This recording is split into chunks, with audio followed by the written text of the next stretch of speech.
débat après la mort, anéantissement, perte du corps ou résurrection, avec comme sous-titre les enjeux des débats sur la corporité de la vie éternelle.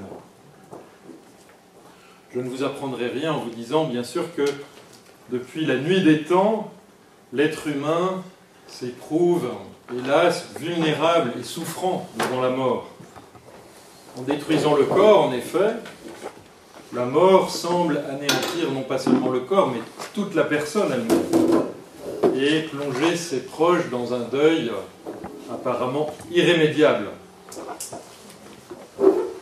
Pouvons-nous donc survivre à la destruction de notre corps et renouer un jour les liens qu'elle a rompus? Mais il y a aussi une autre vulnérabilité devant la mort, qui tient au fait qu'à notre dernier souffle, nous serons en quelque sorte à la merci de Dieu au sens étymologique,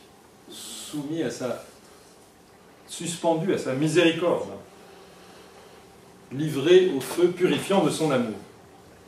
Alors, si l'essentiel de cette intervention est consacré à la première de ces deux vulnérabilités, la vulnérabilité anthropologique de l'être humain devant la mort, elle nous conduira en conclusion à évoquer la seconde de ces vulnérabilités. Un des enjeux de la réflexion sur notre possibilité de survivre à la destruction de notre corps est celui de la crédibilité de ce qu'on appelle l'eschatologie chrétienne, c'est-à-dire la réflexion, le discours chrétien sur ce qui vient après la mort, après le retour du Christ en gloire, la résurrection, la vie éternelle, etc. L'enjeu de la crédibilité de l'eschatologie chrétienne est notamment de la représentation traditionnelle d'un paradis accueillant des âmes sans corps. Eh bien, cette représentation n'a-t-elle pas perdu toute pertinence à une époque où la corporéité, heureusement, a retrouvé l'importance qu'elle avait perdue, notamment sous l'influence du platonisme? Un autre enjeu est celui de la crédibilité de l'anthropologie chrétienne, du discours chrétien sur l'être humain.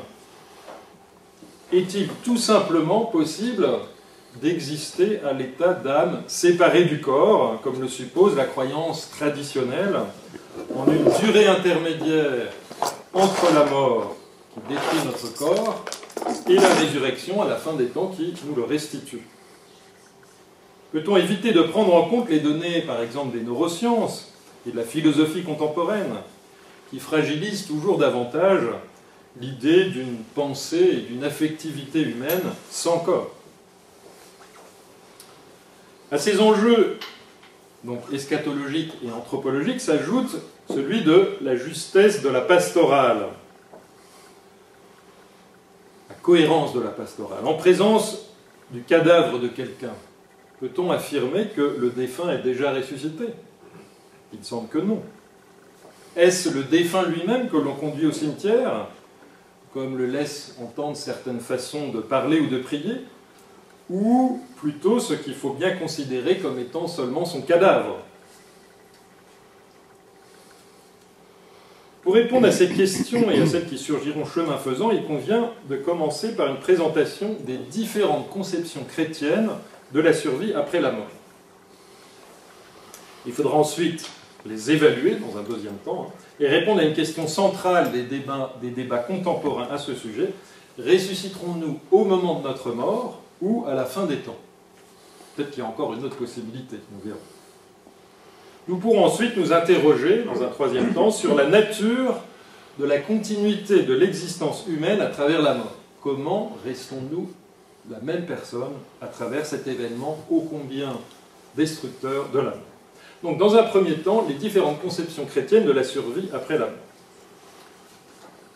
La première possibilité se présentant pour nous au moment de la mort est celle d'une annihilation complète de la personne. Non seulement de notre corps, mais de notre personne elle-même. Un des partisans les plus connus de cette thèse est le grand théologien protestant, toujours vivant, Eberhard Jüngel, théologien allemand, qui conçoit la mort comme, en allemand, on dit « der Ganztod », la mort totale. La mort totale. Même si cette hypothèse présente l'avantage de prendre au sérieux la gravité de la mort, il convient de l'écarter, comme le fait l'immense majorité des théologiens. En effet, quoi qu'en pensent ses défenseurs, elle rend la résurrection impossible, me semble-t-il. Pourquoi? Parce que si la personne est complètement annihilée, il n'existe précisément plus personne que Dieu puisse ressusciter. Et de toute façon, recréer la personne annihilée serait contradictoire avec sa nature elle-même, qui implique de n'exister qu'en un seul exemplaire. Elle ne peut exister en deux exemplaires, fussent-ils successifs, et aussi bref que serait l'intervalle d'annihilation qui les sépare.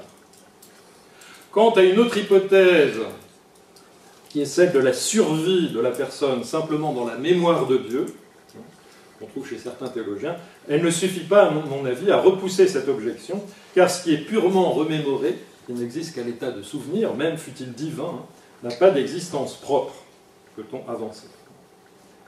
Donc si l'on écarte l'hypothèse non chrétienne d'une réincarnation, il ne reste donc que deux possibilités de survie après la mort. Soit la survie de la personne entière par une résurrection immédiate, ou bien la survie simplement de la part non corporelle de cette personne, traditionnellement désignée comme son âme, qui serait séparée du corps dans l'attente de la résurrection. Alors, nous allons dans un premier temps présenter et évaluer une première hypothèse, celle de contemporaine, qui est née au XXe siècle, même si elle a sans doute existé au tout début de l'ère chrétienne, l'hypothèse d'une survie totale dans la mort. Les Allemands disent « im Tod », dans la mort.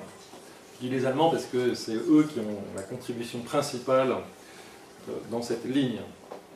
Alors, la thèse d'une résurrection dès après la mort, ou dans la mort, donc qui est communément défendue à partir de la seconde moitié du XXe siècle, semble impossible. Pourtant, parce que dès les premiers temps de l'Église, elle avait été écartée au profit de la doctrine de la résurrection collective à la fin des temps. Bien qu'elle semble aller de soi, cette résurrection dans la mort, puisque Jésus est déjà ressuscité, et qu'on voit mal aujourd'hui comment un être humain pourrait exister sans corps, elle soulève de sérieuses objections. Selon le Nouveau Testament, la résurrection n'est-elle pas censée succéder à ce qu'on appelle la parousie du Christ à la fin des temps, son retour en gloire, donc qui n'a évidemment pas encore eu lieu, et s'effectuer donc cette résurrection pour tous les êtres humains simultanément. En 1 Corinthiens 15, le grand chapitre sur la résurrection des morts, Paul présente en effet comme des événements conjoints la parousie, la résurrection des morts, le jugement, la fin du monde présent, vous avez le numéro des versets, et la nouvelle création dans laquelle Dieu sera tout en tous. À cette objection d'ordre exégétique, nous verrons qu'elle n'est pas définitive, une objection pastorale s'ajoute. Comme l'a fait remarquer Joseph Ratzinger, je pense qu'il n'est pas utile de le présenter, en présence du cadavre de quelqu'un qui vient de mourir, peut-on sérieusement affirmer qu'il est déjà ressuscité? Ça semble impossible. Mais en sens contraire, il faut tenir compte du fait que la résurrection des patriarches était évoquée dans la littérature qu'on appelle intertestamentaire, c'est-à-dire les écrits non bibliques rédigés entre l'Ancien et le Nouveau Testament. La résurrection des patriarches et des martyrs était évoquée donc, dans la littérature intertestamentaire, puis pour les martyrs, chez les premiers pères de l'Église. Avec un théologien dont je vais parler une fois ou l'autre, qui est encore vivant, qui s'appelle Gisbert Greshake, un théologien allemand, pratiquement pas traduit en français, un des principaux promoteurs de la thèse de la résurrection dans la mort, que je vous présente maintenant, on peut estimer que si cette idée d'une résurrection dans la mort a été écartée dans les premiers temps de l'Église, jusqu'au XXe siècle en fait, c'est pour des raisons en fait conjoncturelles, et peut-être pas vraiment nécessaires, liées à la lutte contre la gnose. Vous savez, ces courants de pensée dualistes qui opposaient, disons, le Dieu bon, créateur des esprits, et un Dieu mauvais, créateur de la matière, et ainsi de suite. Donc, qui comportait un mépris du corps. Donc, ça serait pour des raisons conjoncturelles liées à la lutte contre la gnose que l'idée d'une résurrection dans la mort n'a pas été retenue, bien qu'on affirmait, bien sûr, que le Christ soit déjà, lui, ressuscité. Donc ça serait ça la raison, et non pas le fait que cette résurrection dans la mort contredirait les données bibliques ou serait pastoralement impraticable. Voici ce qu'écrit Gressaqueux, je ne sais pas si vous arriverez à lire, mais en tout cas je lis. L'idée d'une résurrection immédiatement dans ou après la mort ne pouvait apparaître dans le contexte des débats d'alors, donc des premières générations chrétiennes, que gnostiques et hérétiques, car une telle résurrection, entre guillemets, ne pouvait être comprise à l'époque que comme une affirmation purement verbale, puisque ça reprochait pratiquement de l'immortalité de l'âme gnostique. Autrement dit, il y avait un risque de confusion. Voilà, je n'entre pas dans les détails, je pourrais revenir là-dessus. Autrement dit, si vous voulez, parler de résurrection dans la mort aurait laissé entendre que ce que les gnostiques prétendaient était vrai, à savoir que la résurrection ne concerne pas la personne dans sa dimension corporelle, mais seulement son esprit. Parce que la résurrection aurait été compris comme quelque chose de tout spirituel. D'ailleurs, je pense que pas mal de chrétiens aujourd'hui comprennent la résurrection comme quelque chose qui ne concerne peut-être pas vraiment le corps. Il était donc préférable, dans le contexte d'alors, de ne pas parler de résurrection dans la mort. Donc, vous voyez que si on écarte l'hypothèse d'un anéantissement, comme je l'ai fait en commençant, et l'hypothèse d'une résurrection dans la mort, il reste que deux possibilités qui ont en commun d'admettre une survie seulement partielle de la personne après la mort, en attendant la résurrection. La survie simplement de l'âme de la personne, qui demeure privée de corps, jusqu'à la résurrection collective à la fin des temps. C'est pour ça qu'on parle des âmes du purgatoire, par exemple, où les saints, les bienheureux, sont à l'état d'âmes séparées, qui ne sont pas encore ressuscitées. Alors la première des possibilités est celle qu'on trouve chez certains théologiens protestants, qui est celle d'un état de sommeil des morts. Cette thèse est défendue par Luther, et puis à l'époque, au XXe siècle, par le théologien protestant Oscar Cullmann. Mais disons qu'on peut dire qu'elle peut être écartée d'emblée de la perspective catholique en tout cas. Pourquoi? Parce qu'elle contredit l'existence de ce qu'on appelle la communion des saints, la conviction traditionnelle que les martyrs, par exemple, jouissent déjà de leur récompense, et après l'avoir pensé des martyrs, on l'a pensé de tous les autres saints.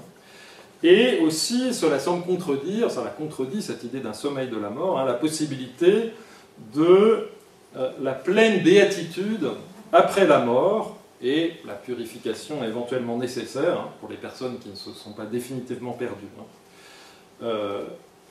Possibilité donc d'une parfaite béatitude après la mort et les purifications éventuellement nécessaires, mais avant la résurrection des morts à la fin des temps, qui fit l'objet d'une définition solennelle par le pape Benoît XII dans une constitution qu'on appelle Benedictus Deus, donc c'est un pape d'Avignon qui a promulgué cette constitution en 1336. Je ne vous lis pas le texte de la constitution, donc l'idée c'est que, si vous voulez, quelqu'un peut être bienheureux dans la vision de Dieu, une fois qu'il a été purifié, alors même qu'il n'est pas encore ressuscité. Vous voyez, cette pensée catholique n'est pas compatible avec l'idée d'un sommeil des âmes qui serait inconsciente, en fait.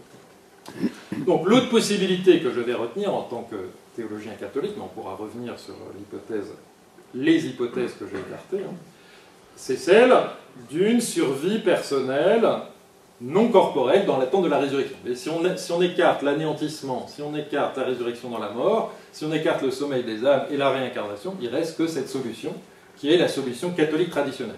Donc je vais vous montrer que je ne défends pas cette position-là. Mais il faut d'abord en prendre connaissance.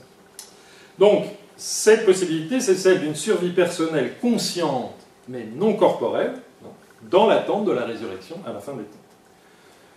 La thèse donc, qui correspond à cette idée peut être qualifiée de traditionnelle dans la mesure où, avant sa remise en cause au siècle dernier, donc au XXe siècle, elle régnait sans partage. Y compris d'ailleurs chez la plupart des protestants, même si l'idée du sommeil de l'âme existait aussi. Elle consiste à penser que, aussitôt après sa mort, la personne survit à l'état d'âme séparée de son corps, soumise au jugement de Dieu dès après sa mort, et si elle n'est pas condamnée au châtiment éternel de la damnation, elle pourra, le plus souvent après une purification, un temps dit de purgatoire, jouir de la vision de Dieu, source d'une béatitude parfaite. Lors de la parousie, donc, qui inaugurera la fin des temps, tous les êtres humains seront ressuscités par Dieu, leur âme retrouvant un corps, convoqués au jugement dernier et définitivement répartis entre l'enfer et le paradis, paradis des cieux nouveaux et de la terre nouvelle, dans la vision béatifique.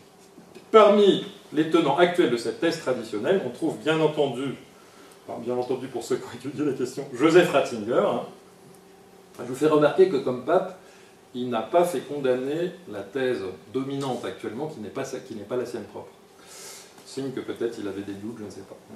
On trouve aussi la théologienne allemande Johanna Rahner, donc qui est une nièce du grand Karl Rahner, ou Stephen Yates, donc un théologien américain, un des nombreux auteurs anglo-saxons à se pencher aujourd'hui sur ces questions à la lumière de la philosophie dite analytique. Cette représentation d'une survie à l'état d'âme séparée dans l'attente de la fin des temps doit-elle son existence à l'influence de l'idée grecque, chez Platon par exemple, d'immortalité de l'âme, et serait-elle à rejeter du coup comme non biblique? C'est ce qu'ont affirmé à la suite du protestant Paul Althaus, donc un Allemand, en 1922, bien d'autres théologiens, tant catholiques que protestants. Mais on peut contester qu'une telle influence, donc l'influence de la pensée grecque, incontestable sur la théologie chrétienne, explique l'adoption et le succès de ce que j'appelle le schéma traditionnel, donc de l'âme séparée. Comme nous l'avons vu, en effet, la lutte contre la gnose rendait problématique, voire impossible, l'affirmation d'une résurrection dans la mort. En outre, la possibilité en semble contredite par les évocations bibliques d'une résurrection collective à la fin des temps. D'autre part, la conviction très précoce de la communion des saints, la pratique de la prière pour les défunts et le recours à l'intercession des martyrs, puis de tous les bienheureux, écartaient la possibilité d'un sommeil des âmes et, a fortiori, de leur anéantissement, comme je l'ai déjà dit. Une seule possibilité restait, que la personne survive et mène une existence consciente, mais sans corps, puisqu'elle ne ressuscitera qu'à la fin des temps. Le recours au terme d'âme, pour désigner la personne privée de corps dans l'attente de la résurrection, n'implique donc pas de soi que l'idée d'un tel état d'âme séparée, soit d'origine grecque, même si, au fil du temps, l'influence de la pensée grecque a pu empêcher la remise en cause de ce schéma devenu traditionnel. Vous voyez, donc je pense que c'est pour des raisons non philosophiques qu'on a défendu ce schéma-là, mais ensuite il a été renforcé par l'influence de la pensée grecque. Ce n'est pas un hasard s'il a fallu attendre l'approfondissement de la conscience historique survenue au XXe siècle pour qu'une telle remise en cause apparaisse souhaitable, justement avec les débats contemporains, qui commencent dans la seconde moitié du XXe siècle, donc déjà au siècle dernier, au sujet de la résurrection dans la mort, opposée à la thèse traditionnelle d'une résurrection à la fin des temps. Donc je vais revenir sur cette idée que j'ai évoquée tout à l'heure d'une résurrection dans la mort. Pourquoi cette hypothèse? Quels sont les arguments en présence, finalement? Quels sont les enjeux du débat? Et comment s'orienter dans ce débat? Eh bien, pour répondre à ces questions, il faut commencer par identifier les raisons du rejet du schéma traditionnel de l'âme séparée et de l'adoption de cette thèse de la résurrection dans la mort. Le premier argument qui était avancé est celui de l'opposition entre la vision biblique de l'être humain, profondément unitaire. La Bible ne connaît pas la division, l'opposition et même la complémentarité âme-corps telle qu'on la comprend par exemple avec Descartes ou depuis Platon. Donc la Bible ne connaît pas cette dualité, ce dualisme en tout cas. La Bible nous inviterait finalement à rejeter l'idée d'une immortalité naturelle de l'âme. L'âme étant immatérielle, elle serait incorruptible et donc immortelle. Et à refuser le dualisme impliqué par la doctrine de l'âme à la fois séparée du corps et, je l'ai dit, potentiellement bienheureuse après d'éventuelles purifications. Vous voyez, quand je dis éventuel, c'est un euphémisme, parce que dans la tradition la plus grave, la plus lourde, la plus prégnante, c'est habituellement après des purifications. Mais nous avons vu que l'idée d'une survie non corporelle, quel que soit le nom que l'on donne à la part survivante de l'être humain, l'âme, l'esprit, tout ce que vous voulez, hein, est indépendante de la pensée grecque, si l'on admet qu'il n'y a pas d'anéantissement après la mort et que la résurrection ne peut avoir lieu qu'à la fin des temps. Un second argument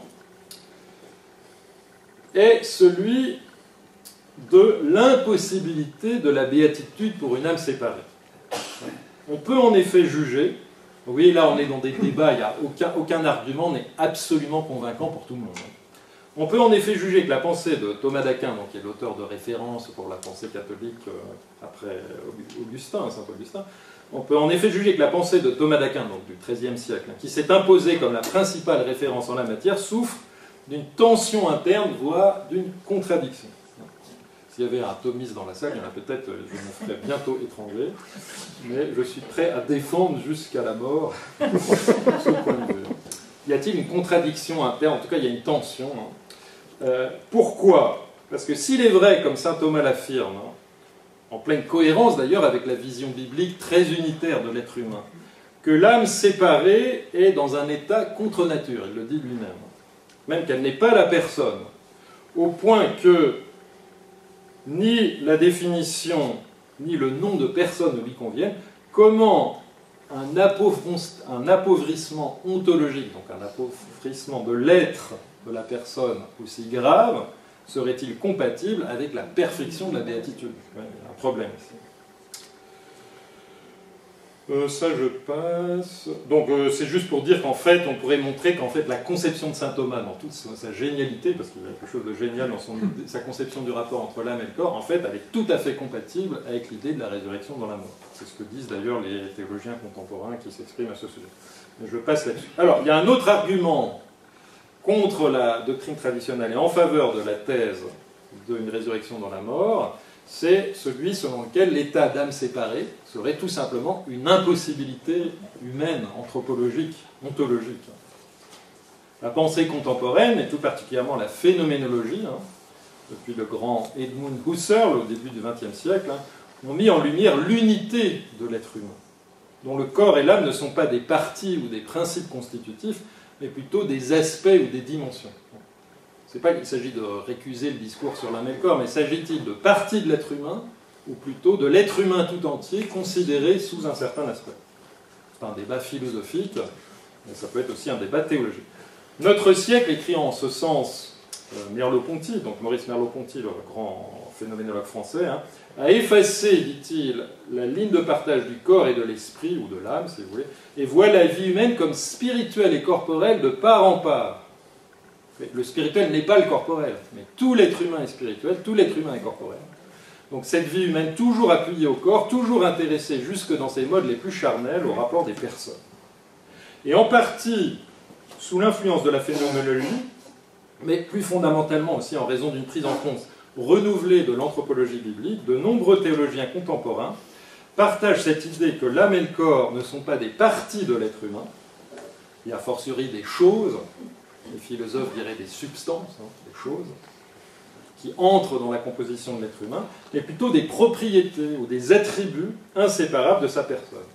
L'homme, écrit un théologien aussi sérieux que le cardinal Walter Kasper, dont vous avez sans doute entendu parler, l'homme, dit-il, est... Alors, ce qu'il dit là, l'immense majorité des théologiens catholiques, notamment allemands, le dit à la suite des travaux exégétiques dont je vous ai parlé. L'homme est entièrement corps et il est entièrement âme, ce qui ne veut pas dire que l'âme et le corps sont la même chose. C'est un peu comme si vous voulez un électron, il est entièrement massique et entièrement chargé. Il n'est pas en partie masse et en partie charge. Il est totalement les deux. La charge, ce n'est pas la masse. L'âme n'est pas le corps, mais ce ne sont pas des parties de l'être humain, mais des propriétés, des caractéristiques de l'être humain tout entier. L'âme et le corps sont chacun l'homme tout entier. L'homme n'a donc pas seulement un corps, il est ce corps. Donc ça, c'est ce que la phénoménologie aussi a défendu. Gisbert Gressake, le théologien dont vous parlez tout à l'heure, dit la même chose. Je ne vais pas reprendre ici la définition, peut-être simplement le début. L'homme un et complet est âme. Est âme. En tant qu'il est image de Dieu, destinataire de sa parole et vis-à-vis de son amour, bref, en tant qu'il se tient devant Dieu, au passage une expression chère à Luther, hein, coram Deo, et par là s'élève essentiellement au-dessus de toutes les conditions finies et ne trouve son accomplissement que dans le Créateur.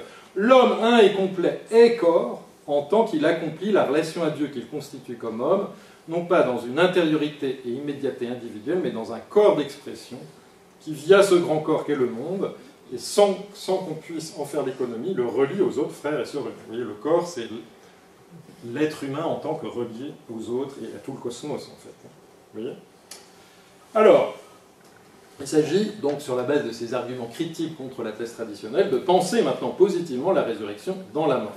Donc je vais vous la présenter selon l'approche dominante, et ensuite j'évoquerai brièvement une approche non dominante, et je vous dirai vers laquelle je penche.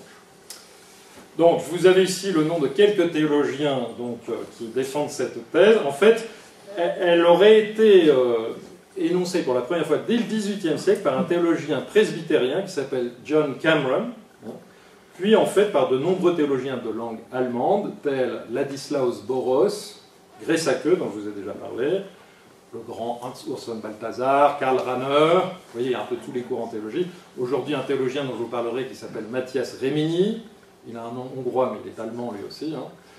Du côté français, vous avez le jésuite Gustave Martelet, François-Xavier Durvel, Bernard Séliboué, que vous connaissez sans doute, Joseph Moin. Voilà. Donc on a beaucoup de théologiens de différentes sensibilités. Ah, aucun d'entre eux n'est un néothomiste pur et dur, hein, bien sûr. La résurrection, donc, selon cette conception dominante de la résurrection dans la mort, est pensée comme un processus. Et un processus, excusez le mot un peu technique, trans-individuel, voilà, qui ne concerne pas simplement l'individu, mais toutes les personnes. Elle ne concerne pas chaque personne indépendamment des autres, mais en tant qu'elle est insérée dans un corps collectif en construction, dont le corps total du Christ, qui se constitue peu à peu par l'adjonction, lors des décès successifs, de nouveaux membres de ce corps.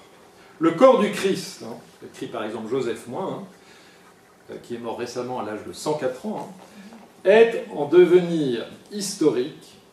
Le corps du Christ, donc le corps total du Christ, pas simplement son corps personnel, le corps total du Christ évoqué par saint Paul, par exemple, dans la première épître aux Corinthiens, si mon souvenir est exact, hein, est en devenir historique et terrestre pour une grande partie de ses membres, tant qu'il croit notre corps spirituel, donc c'est notre corps de résurrection évoqué par Paul en 1 Corinthiens 15, ça ne veut pas dire corps immatériel, ça veut dire notre corps de résurrection, et lui aussi en croissance, après la mort. C'est pourquoi la résurrection des corps, il vaudrait mieux dire la résurrection des personnes, en fait. Ce n'est pas les corps qui ressuscitent, c'est la personne tout entière. La résurrection des corps ne pourra être achevée que lorsque le corps du Christ aura atteint sa plénitude, récapitulant en lui-même, Éphésiens 1, la récapitulation de tout dans le Christ, tout l'univers physique et humain. Alors, il y a pas mal d'objections possibles à cette thèse brièvement présentée d'une résurrection dans la mort, vous voyez, qui commence pour chaque personne dès après la mort, mais en fait qui n'aura atteint sa plénitude que quand tous seront ressuscité dans le corps total du Christ. La première objection qui vient à l'esprit, c'est l'idée que c'est l'absence de fondement scripturaire direct, en tout cas, de cette thèse. Puisqu'au contraire, la résurrection est habituellement évoquée dans les Écritures comme ayant lieu à la fin des temps. Cela dit, il faut tenir compte du fait qu'en Colossiens 3.1, Éphésiens 2.6, hein, et aussi d'une certaine manière dans les écrits johanniques, hein, la résurrection est censée être commencée dès cette vie. Voilà. Alors, ce n'est pas la résurrection des morts, mais c'est tout de même la résurrection de la personne unie au Christ, hein, par la foi. D'autre part, Jésus-Christ étant déjà ressuscité, ça personne ne le contestera, hein, rien n'empêche, bien au contraire, qu'il ne soit pas le seul à être ressuscité. Comme l'a exprimé Karl Rahner dans une phrase assez amusante, enfin c'est dans une interview où il a pu se lâcher un petit peu, hein. Le ciel n'est tout de même pas une telle salade de personnes ressuscitées corporellement d'une part, donc il parle de Jésus et Marie, et d'âmes qui volettent d'autre part. Une espèce de cohérence qui veut que si le Christ et Marie dans son assomption sont vivants corps et âme, pourquoi pas les autres défunts. On peut également objecter que la thèse de la résurrection dans la mort serait une sorte d'invention déconnectée de la grande tradition, une forme de néologisme théologique inventé pour les besoins de la cause. Mais on peut répondre que l'idée de la résurrection dans la mort est tout de même davantage compatible avec l'anthropologie biblique, que celle de l'âme séparée, potentiellement bienheureuse, et notamment aussi avec le fait que Paul évoque en référence à l'âme, la psyché en grec, hein, mais en référence au soma. Ce n'est pas exactement l'équivalent de corps, c'est plus la personne tout entière, le soma. En tout cas, il n'utilise pas le mot de psyché pour évoquer la continuité. Au contraire, l'être humain est actuellement pour lui corps psychique, donc corps animé, si vous voulez, hein, et il ressuscitera non pas comme âme spirituelle, mais comme corps spirituel. On peut aussi faire valoir, mais là je vais passer rapidement là-dessus, que la thèse de la résurrection dans la mort est davantage compatible, pour ceux qui veulent rester fidèles à la pensée de saint Thomas, avec la pensée de saint Thomas, que l'idée d'une résurrection seulement à la fin des temps. Donc, autre objection. Que penser de l'argument selon lequel le Christ étant ressuscité le troisième jour et non pas le premier, au moins pour lui, il y aurait eu un intervalle entre sa mort et sa résurrection. Alors, on peut opposer à cet argument que le troisième jour n'est pas nécessairement à prendre au sens chronologique, ça les exégètes le montrent, hein, comme cela est suggéré d'ailleurs par les antécédents vétérotestamentaires, donc dans l'Ancien Testament, de cette formule, le troisième jour. Le troisième jour, c'est le jour du salut, en fait. D'ailleurs, on pourrait citer aussi Luc 23-43, hein, la parole du Christ au bon larron, celui qu'on appelle le bon larron. Aujourd'hui, tu seras avec moi dans le paradis. Ce n'est pas nécessairement à prendre comme impliquant comme ne s'appliquant qu'aux âmes de Jésus et du bon larron. Ça pourrait très bien aussi concerner le Christ tout entier, ainsi que le bon larron tout entier. Une autre objection que je n'ai rencontrée dans aucune des sources que j'ai pu consulter, j'en ai consulté beaucoup, hein, naît de la prise en compte des humains morts avant la résurrection de Jésus. Les saints de l'Ancien Testament, par exemple. Ils ne vont tout de même pas ressusciter avant Jésus, qui est censé être le premier de tous les ressuscités, hein, le premier né d'entre les morts. Alors, bon, je fais une hypothèse, on peut en discuter, hein, parce qu'en fait, les théologiens que j'ai lus sur le sujet ne soulèvent pas eux-mêmes cette objection. Soit l'hypothèse que, oui, il ressuscite dans la mort, parce qu'on pourrait supposer, par exemple, qu'une âme ne peut pas exister à l'état d'âme séparée, mais on pourrait supposer qu'à ce moment-là, il ressuscite, mais il n'entre pas encore dans la vision béatifique, la vision bienheureuse de Dieu, que seule la résurrection du Christ ouvrirait. C'est une possibilité. Enfin, je vous laisse ça à vos réflexions. Vous savez, il n'y a aucun système de pensée ou d'argument théologique qui ne présente pas des points faibles. S'il y en avait un qui s'imposait à tout le monde, on le connaîtrait déjà. Alors, il y a une autre objection, c'est l'objection selon laquelle l'affirmation d'une résurrection dans la mort, finalement, reviendrait à nier la dureté et la destructivité de la mort, finalement. Pour la mort, c'est rien, puisque, hop, on ressuscite tout de suite. Alors, on peut répondre avec Gressake qu'il y a bien, malgré tout, même s'il y a une résurrection dans la mort, une rupture de toutes les relations, hein, la nécessité de devoir lâcher entièrement soi-même et toute chose, hein. Cela, exprime Gressake, hein, contredit toute minimisation de la mort, c'est l'objection qu'on a pu lui faire, hein, minimisation qui n'est donc pas impliquée par la conception d'une résurrection dans la mort. Alors, j'ai déjà fait allusion à une autre objection, vous voyez, il y en a beaucoup, hein. Certains considéraient qu'une seule de ces objections suffit à tout faire s'écrouler. Moi, j'en nomme plusieurs et je pense qu'on peut y répondre. Hein. En présence du cadavre de quelqu'un, il serait impossible de prétendre qu'un défunt est ressuscité. C'est l'argument pastoral, si vous voulez, de Ratzinger. Alors, déjà, une première chose qu'on peut faire, c'est nier, avec saint Thomas d'Aquin d'ailleurs, que le cadavre du défunt soit le corps de la personne. Le corps est toujours vivant. Donc, selon l'illimorphisme, c'est le mot technique pour désigner la pensée de saint Thomas d'Aquin au sujet de l'unité de l'âme et du corps, ce qui est mis dans la tombe, ce n'est pas le corps de la personne, c'est son cadavre, simplement, c'est ce qui reste de la matière qui a composé pour un temps son corps au moment de la mort, mais matière d'ailleurs qui n'est même pas absolument nécessaire à la résurrection. Dieu pourrait ressusciter quelqu'un avec une autre matière que celle qui a composé le cadavre. D'accord ? Bon, je ne vais pas m'étendre là-dessus, mais disons qu'ici, Ratzinger fait preuve, à mon avis, d'un manque de prise en considération des arguments pourtant très très classiques, insistant sur le fait que ce qui fait mon corps, ce n'est pas telle matière particulière, il n'est pas indispensable que tel atome de carbone reste tout le temps dans mon corps. Les atomes, la matière est sans cesse renouvelée. Vous comprenez ? Donc c'est un petit peu étrange, comme argument. Je le trouve pas convaincant. Alors, il existe une autre conception de la résurrection dans la mort que je vais évoquer plus brièvement. Je vais le dire en 2 mots sans passer les diapositives. C'est une approche minoritaire qu'on trouve chez un penseur allemand qui est un exégète qui s'appelle Löffing, Gerhard Löffing, qui publie encore, qui est aussi théologien en plus d'être exégète. L'idée est la suivante, c'est que si vous voulez, il estime que les conceptions que j'ai présentées, donc celle d'une âme séparée attendant la résurrection, ou d'une personne qui ressuscite dans la mort et qui attend aussi la résurrection, en fait, suppose une conception naïve de la temporalité des défunts, l'idée d'une sorte de parallélisme entre la durée des défunts et la nôtre. Ce que Löffing et d'autres, comme un théologien espagnol qui s'appelle Juan Luis Ruiz de la Peña, ou un autre théologien allemand, enfin peu importe, proposent, d'ailleurs indépendamment les uns des autres d'une certaine manière, c'est l'idée qu'au moment de sa mort, la personne entrerait directement, d'un seul coup, si vous voulez, sans attendre, dans ce qu'on appelle l'eschaton, c'est-à-dire l'ensemble des événements finalisateurs de l'histoire, donc la parousie, le jugement dernier, la résurrection des morts, le renouvellement de tout le cosmos, donc la vie éternelle.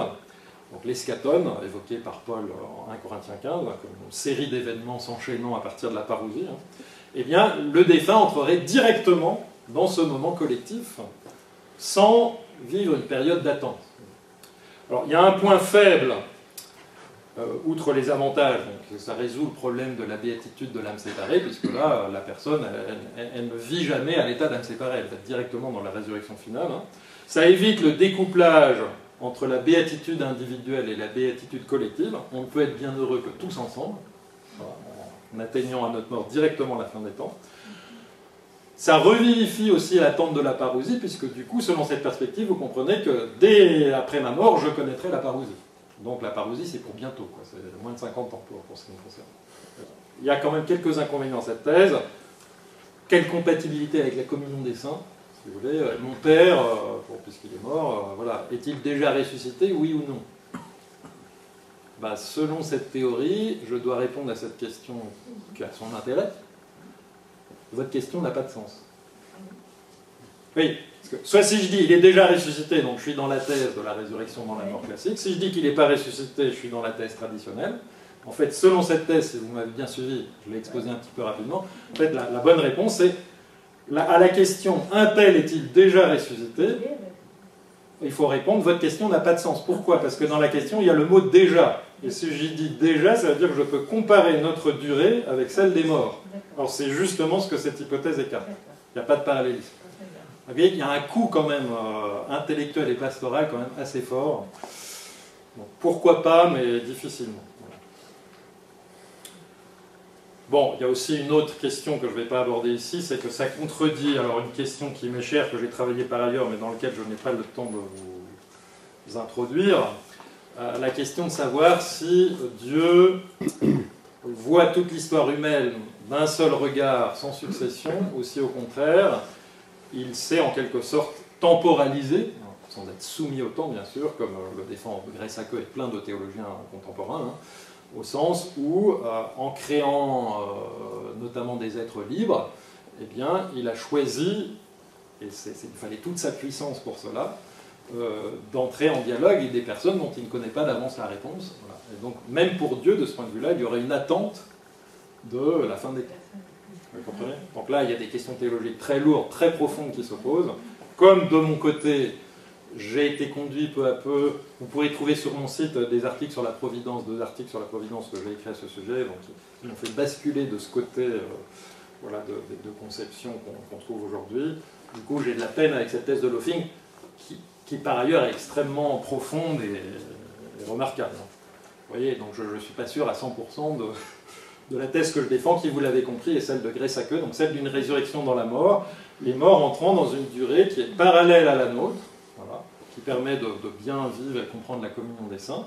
Ils sont ressuscités avec le Christ, comme le Christ est ressuscité, mais simplement la résurrection ne peut pas être déclarée complète pour eux tant que la résurrection du Christ total et le renouvellement de tout le cosmos et de tout l'univers n'est pas réalisé en lui. Alors, la conclusion de la deuxième partie, c'est que je suis en faveur de la résurrection dans la mort dite progressive, c'est l'approche dominante, les enjeux étant, comme je l'ai dit, des enjeux de crédibilité.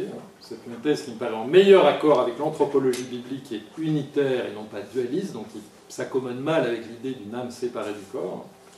Elle est en dialogue réceptif et critique avec les anthropologies contemporaines, notamment la phénoménologie dont j'ai parlé, mais aussi voilà, ce que les neurosciences, avec ce que ça peut avoir de troublant, enfin, nous invite à interroger, en tout cas, quant à nos schémas sur le rapport entre l'esprit et le corps.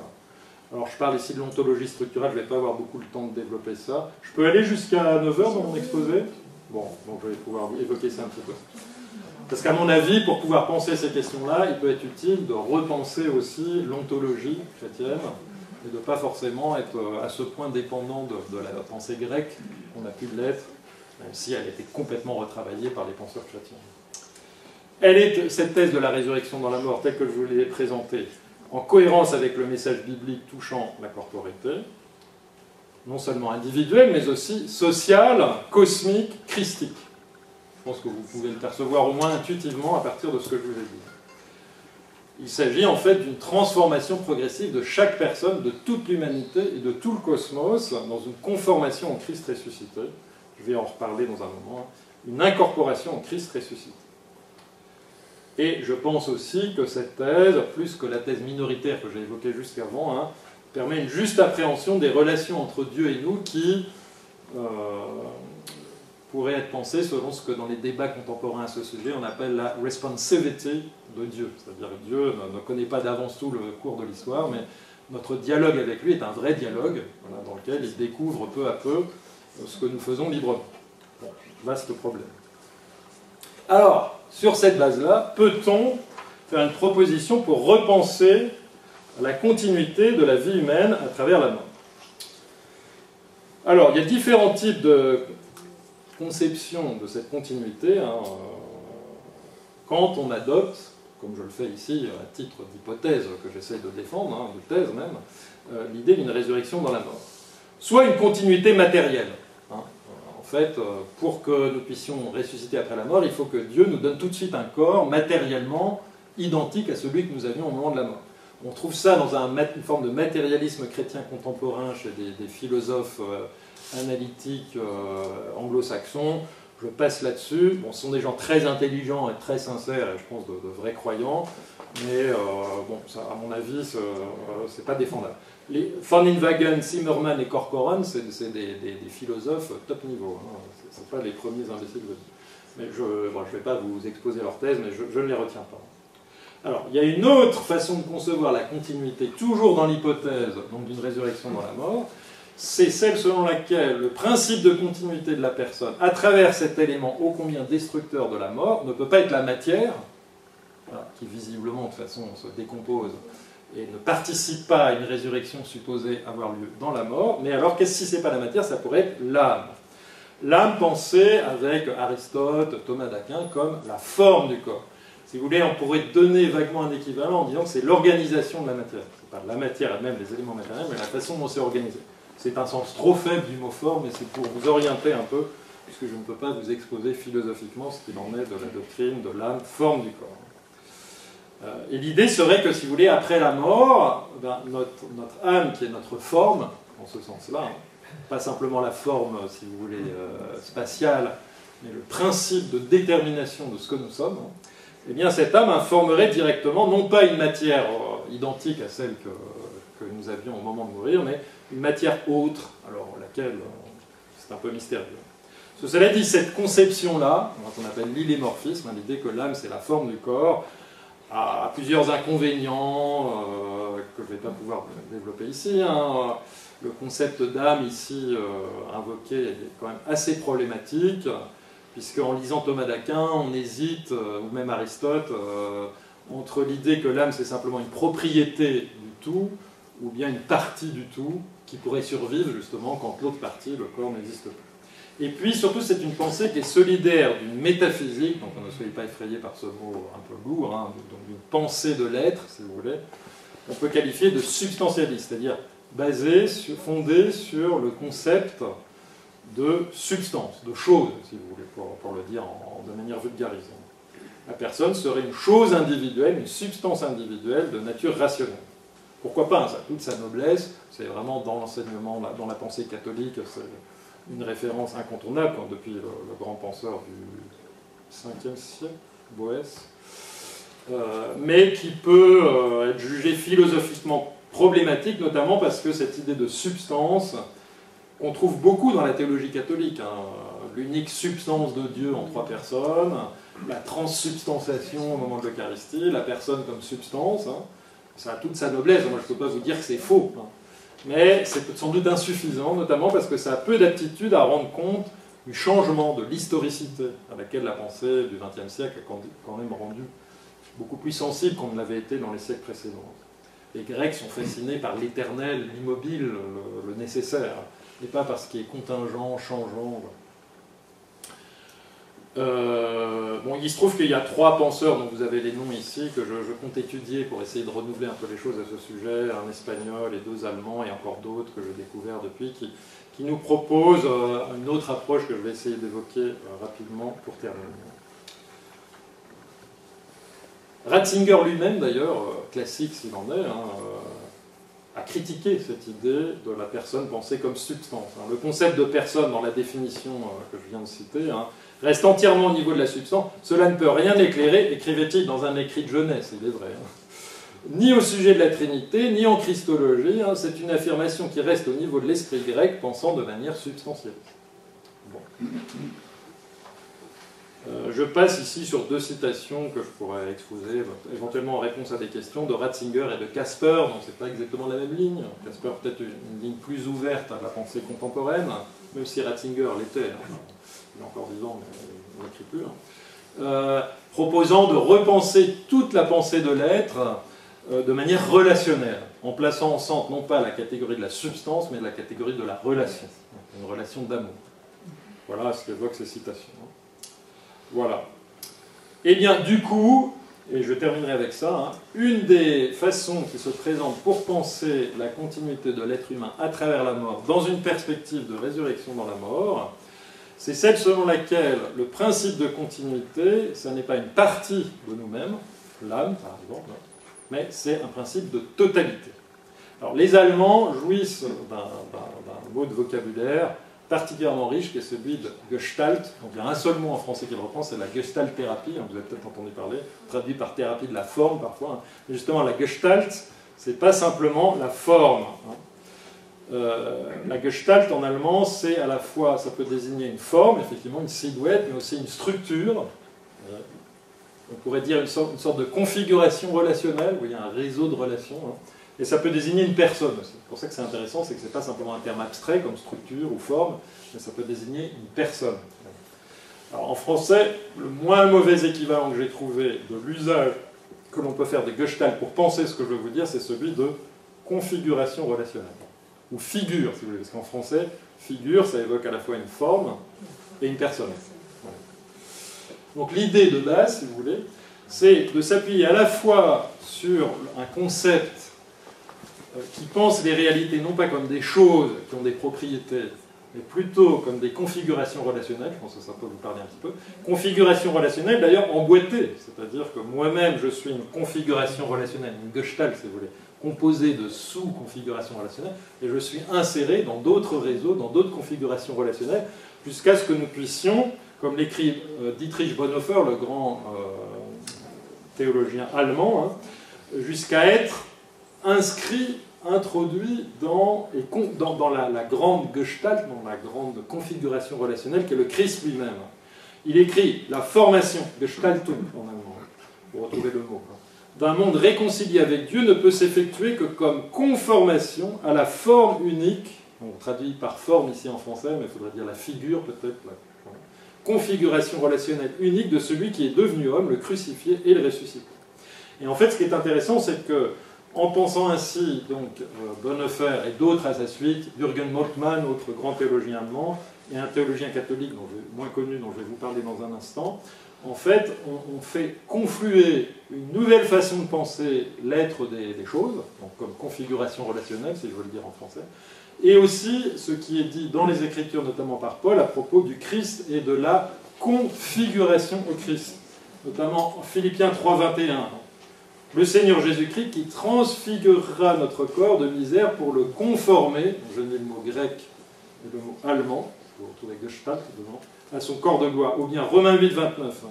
Ceux que Dieu a appelés, il les a aussi prédestinés à reproduire l'image de son Fils, à être littéralement submorphous, de même forme, de même Gestalt. Voilà, même configuration relationnelle, je dirais. En exploitant, au-delà du sens littéral, les virtualités de ces termes polynes. Donc, à la suite de Bonhoeffer, comme je le disais, en référence explicite à Bonhoeffer, Moltmann a développé une pensée qui va dans ce sens. La structure humaine dans laquelle le corps et l'âme ont trouvé un accord. Vous voyez, le corps et l'âme sont des aspects de cette structure humaine totale, Gestalt, est une structure ou configuration relationnelle ou figure imprégnée par l'esprit créateur. L'homme est une structure spirituelle. Vous voyez, c'est complètement une autre pensée. Il est très en affinité d'ailleurs avec la pensée scientifique contemporaine de l'être humain, etc. Il écrit ça ailleurs. Récemment, dans un tout petit livre qui vient après la mort de sa femme qu'il a publié sur la résurrection, il reprend cette idée. Et d'ailleurs, il défend la résurrection dans la mort que jusqu'ici il n'avait pas fait sienne. Et enfin, Mathias Rimini, un auteur dont je vais parler, dit la même chose dans une somme monumentale. Donc vous avez ici une photocopie de la couverture, qui est vraiment un ouvrage absolument remarquable, malheureusement pas traduit en français, sur ces questions. Donc vous voyez, à la suite de ces auteurs, je pense qu'on a là les ingrédients pour non seulement penser, et je vais terminer avec ça, la résurrection dans la mort, mais la penser à l'aide de catégories qui ne soient pas nécessairement les catégories héritées donc, de la philosophie d'Aristote, de Thomas d'Aquin, de forme et de substance, mais plutôt celle, pour le dire avec un terme, une expression qui m'est chère et que j'ai retrouvée chez Rimini, un petit peu par hasard, il le dit en allemand, moi je le pense en français, configuration relationnelle. Dans mon ouvrage publié en 2017 qui s'appelle « Le désir de Dieu pour l'homme », j'ai été amené à proposer cette façon de parler et de penser, configuration relationnelle, pour penser la réalité du désir. Le désir n'étant pas une tendance vers un objet, comme on dit souvent, mais plutôt vers une configuration relationnelle nouvelle, ultimement la configuration relationnelle justement du Christ total, de l'humanité réconciliée dans le Christ et plongée dans le mystère trinitaire. Voilà, il y aura encore beaucoup de choses à dire sur le sujet, mais si on veut pouvoir échanger un petit peu, et si vous voulez pouvoir reposer un petit peu vos esprits, je vais m'arrêter maintenant en vous remerciant de votre attention.